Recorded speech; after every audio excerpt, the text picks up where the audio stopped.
क्या आपने कभी सोचा है जो आज का रिलेशनशिप टूट रही है, ब्रेकअप हो रहे हैं, लोग डिप्रेशन में जा रहे हैं, उसकी असली वजह क्या है? ओशो कहते हैं लस्ट या सेक्स एनर्जी। सेक्स एनर्जी के बिना लव पॉसिबल ही नहीं है। काम वासना प्रेम की गंगोत्री है, लेकिन ज्यादातर लोग इसे दुश्मन समझकर दबा देते हैं और फिर वहीं से उनकी परेशानी स्टार्ट हो जाती है।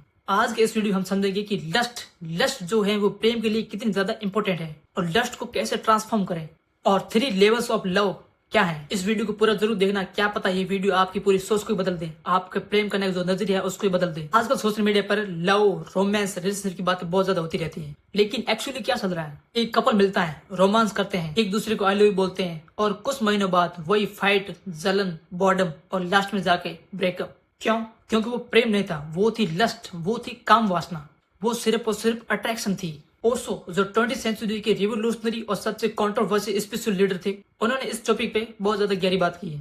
उनकी किताब from sex to super consciousness, संभोग से समाधि की ओर में उन्होंने साफ कहा है, in love the other is important, in lust you are important. मतलब समझिए, लव में तुम्हारे लिए दूसरा इंसान इंपॉर्टेंट होता है, आप उसे रिस्पेक्ट देते हो, उसके लिए कुछ देते हो, उसको फ्रीडम देते हो। लेकिन लस्ट में आप अपने आप को इम्पोर्टेंट मानते हो। सामने वाला व्यक्ति आपके लिए ऑब्जेक्ट बन जाता है, आपकी डिजायर कंप्लीट करने के लिए साधन।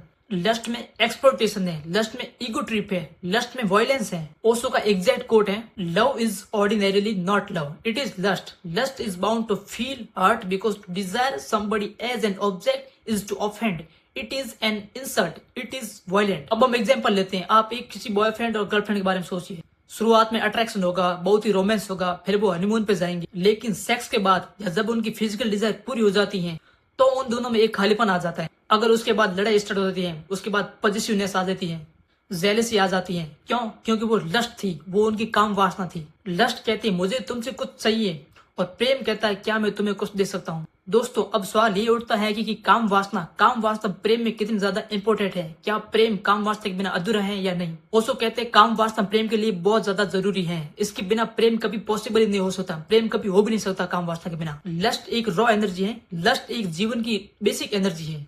ओशो ने संभोग से समाधि की और किताब में लिखा है कि the simple truth is that sex is the starting point of love, sex is the beginning of journey to love, the origin, the Gangotri of Ganga of love is sex, passion and everybody behaves like its enemy. मतलब काम वासना प्रेम की शुरुआत है, वो प्रेम की जड़ है। काम वासना कोल जैसी होती है, गंदी लगती है और काली लगती है, लेकिन वही कोल, वही कोयला एक डायमंड बन जाता है।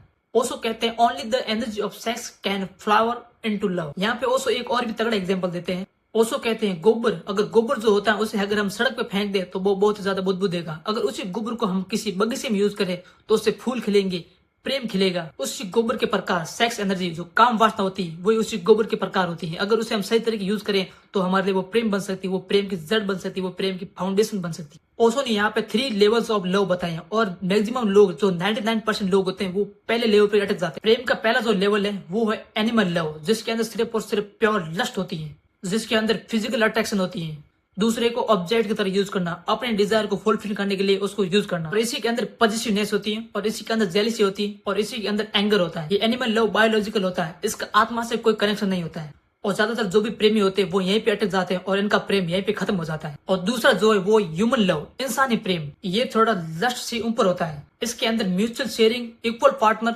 नॉन पॉजिटिवनेस और दोनों एक दूसरे को फ्रीडम देते हैं। म्यूजिक, पोएट्री और जिंदगी की जो भी खुशियां हैं उन खुशियों एक दूसरे के साथ वो दोनों शेयर करते हैं। और तीसरा जो लेवल है प्रेम का वो है डिवाइन लव। अब दोनों में से कोई भी स्पेसिफिक ऑब्जेक्ट नहीं है, यहाँ पे लव एक स्टेट ऑफ बीइंग बन जाता है। तुम अपने आप में प्रेमी हो जाते हो और इसमें तुम्हें जो भी चीजें दिखती हैं अपने आसपास, पेड़ पौधे, पशु पक्षी, उनमें सभी में तुम्हें प्रेम नजर आता है। तुम अपने आप में प्रेमी हो जाते हैं, तुम हर जगह तुम्हें प्रेमी नजर आते हैं। गौतम बुद्ध हो गए, जीसस क्राइस्ट हो गए, श्री कृष्ण हो गए, इन सभी लोगों ने डिवाइन लव को पा लिया था। इन्हें सिर्फ एक इंसान से नहीं, मतलब पूरी की पूरी जो भी धरती पे प्रजातियां हैं उन सबसे प्रेम हो गया था। हर एक प्रेम एनिमल लव से स्टार्ट होता है और वो डिवाइन लव तक पहुंच सकता है। तो फाइनल कंक्लूजन ये है कि लस्ट जो है वो प्रेम के लिए बहुत ज्यादा इंपॉर्टेंट है, वो प्रेम की फाउंडेशन है, वो प्रेम की नींव है।